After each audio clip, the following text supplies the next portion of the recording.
Hi, today I'm going to talk about setting up a basic pastel workplace. I'm going to make some recommendations about equipment and so forth. I'm not going to talk in this video about purchasing pastels or paper. I'm going to talk about that separately. I am going to talk about making a workspace that's functional, comfortable, and inviting, and kind of what are the basics that you need for working in pastel. It's not going to be by any means an exhaustive list, but it'll get you going, and hopefully you'll have an idea of where to head, kind of get an idea of budget and so forth. So the first thing obviously is you need a space to work in. It can be the corner of your kitchen. If you've got a daylight basement, cool, make sure it's a place that's going to be comfortable, that's going to have heat or cooling should it need it. Pastels, you kind of do need a little bit of space because you kind of accumulate these boxes of pastels and you need to spread them out to be able to see them. You want to be able to open all your boxes. So a folding table, a couple card tables can work. There's many ways of going about it. The one thing that I really highly recommend, and it's almost kind of mandatory for pastels, is an easel. You want to be working upright rather than on a tabletop. When I first started working in pastel, I worked on a drafting table, flat, and soon found out that that wasn't really a great way to go. You're really tempted to blow the dust when you're working flat, and the dust really accumulates and kind of scatters when you're working on a tabletop. So you want to work on an easel. So there's lots and lots of options out there for easels. Tabletop easels, standing easels, ones that fold up. So I'm going to show you a couple different options. Obviously I have this really lovely, these couple big easels. I've had these guys for a long time now. And I stepped up. I started small and kept going and going. So, you don't have to start with these biggies. This is really nice. Both of these are Santa Fe 2s,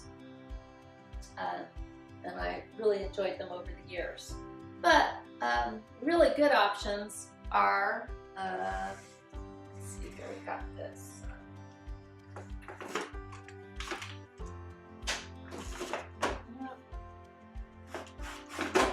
A good option is these. This is a half French, and I like the half French a lot. They're very versatile. You can take this out plein air painting. You can stand it up in your studio next to your table. You can set it like so on a tabletop, so it serves as a tabletop easel. So it can do a lot of work. In terms of quality, there's a big variety of these out there. So you have to kind of shop around and get a good price and one that you like the quality.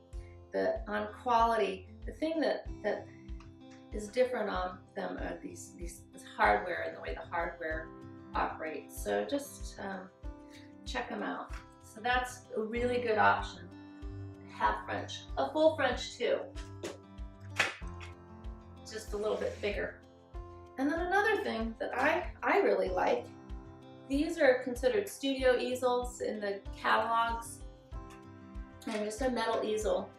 And you can pick one of these up for about $60, which I think is a pretty good deal. They're really sturdy. I use these for my workshop participants. I have quite a few of them. So when I'm doing a workshop in town, I provide these for my students. Good thing about these is they fold up really neat, fold up really easily. And can store in the closet, and you can take them out plein air painting too. You can just put them in the back of your trunk of your car, back seat of your car. So this is a great option on an easel as well, just to get going. And it can hold, these metal ones can hold fairly big pieces and small pieces as well. So that's pretty versatile. Okay, next. You're going to want a backing board of some kind. You can use a wood drawing board or a masonite drawing board. But if you do that, I would recommend getting a piece of foam core and covering that wood. And the reason for that is I just like the sensation of making the marks on the foam core. It has a little give, whereas making the marks on the wood, there's a particular sensation there. Of course, that's really personal, and if you're okay with the wood, then you can tape your paper right to a wooden board. I like the foam core. This is just about 16 by 20, and this size works kind of nice for a tabletop. I use both the black and the white foam core. That again is a personal preference. Some people feel that the white is a little jarring in terms of looking at your work and looking at the values.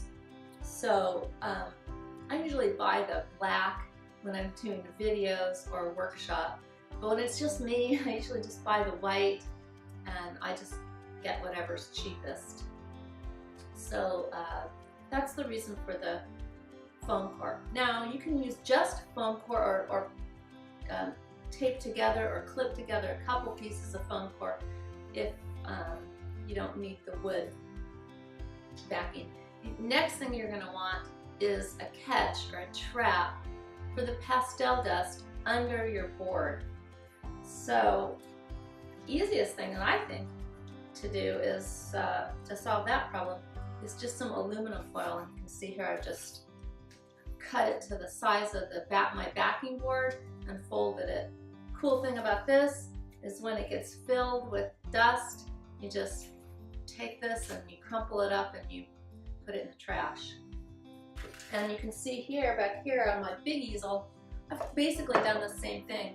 I made a trap, it's a little bit heftier, with foam core and duct tape, lined it with the aluminum foil. And when this gets really yucky, and it does a couple times a year, I just fold this all up, crumple it up, throw it in the trash, and put a new one in there. So that's that. You're definitely going to want to do this.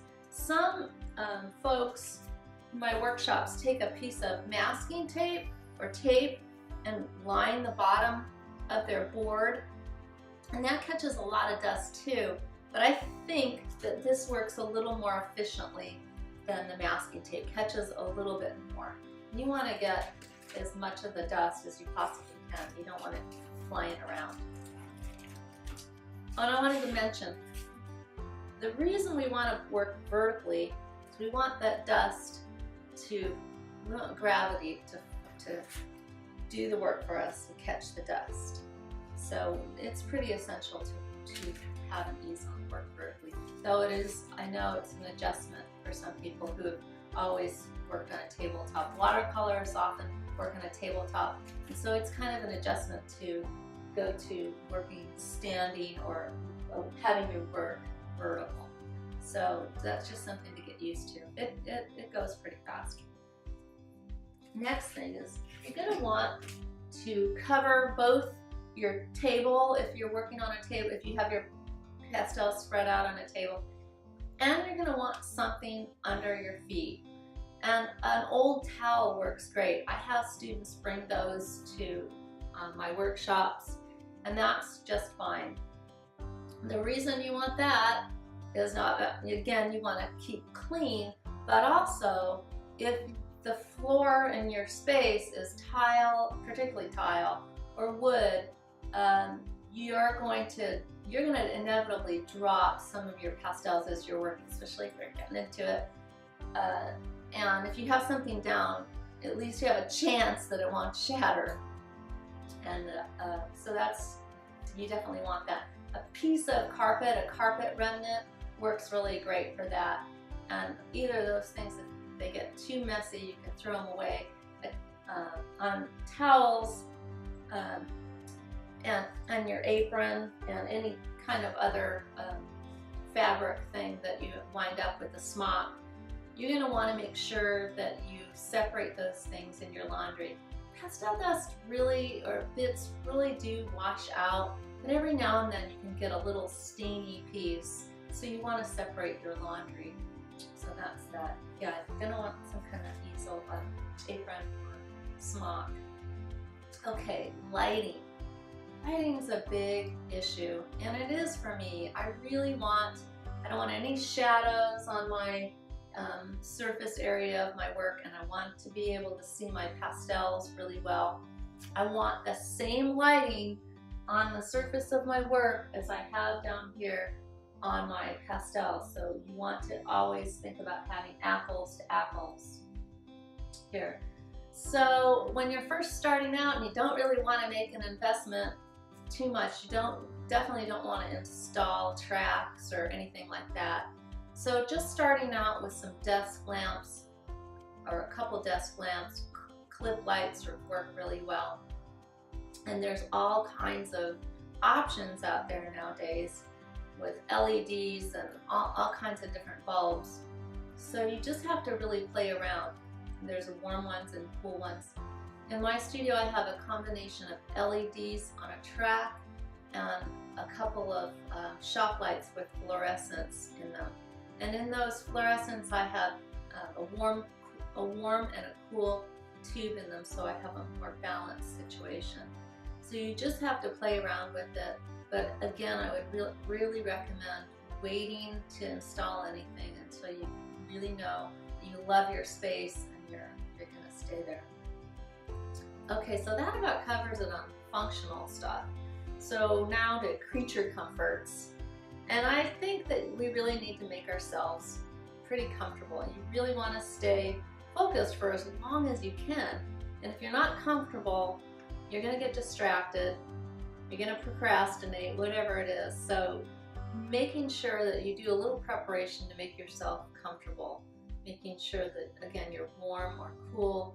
Making sure that you've got your favorite beverage handy, that you have had a snack so that you can sustain your work time or extend your work time. I probably really, when it gets down to it, only stand at my easel for an hour and a half at a time, and then I need a break. Maybe it's really only an hour at a time, and then I need a little break, a 15-minute break. And it's good, gives me a chance to step back and take a gander at what I've been doing. So that's it on creature comforts. Just make yourself comfortable. Painting outdoors and plein air, that's a whole other animal, and I'll talk about that in another video. That takes a preparation up to another level, because we have the elements and a lot of other factors to contend with when we're painting outdoors. So inspiration and making your space inviting. I really want to have a place that I'm really drawn to, really attracted to, so that it is yummy for me. So I do a lot of work towards that. I make sure that I have lots of things around me that inspire me. Work that I'm working on, work that's finished, that I like, other people's work, other artists' work whose work I admire. I try to have that pinned up and around me, so that right when I walk into my space, I have a place to kind of begin and start, and I'm inspired. And if you don't have a wall that you can pin things up on, a little binder works really nice, and have it sitting there so that you know it's right there and you can be inspired by it. So yeah, I think having a space inviting is really important. So I think that's about it. Again, I don't think this is an exhaustive list, and I will cover purchasing pastels in another video. Hope this was helpful to you. Hope it gets you going so that you can really enjoy the journey of painting in pastel. Love them.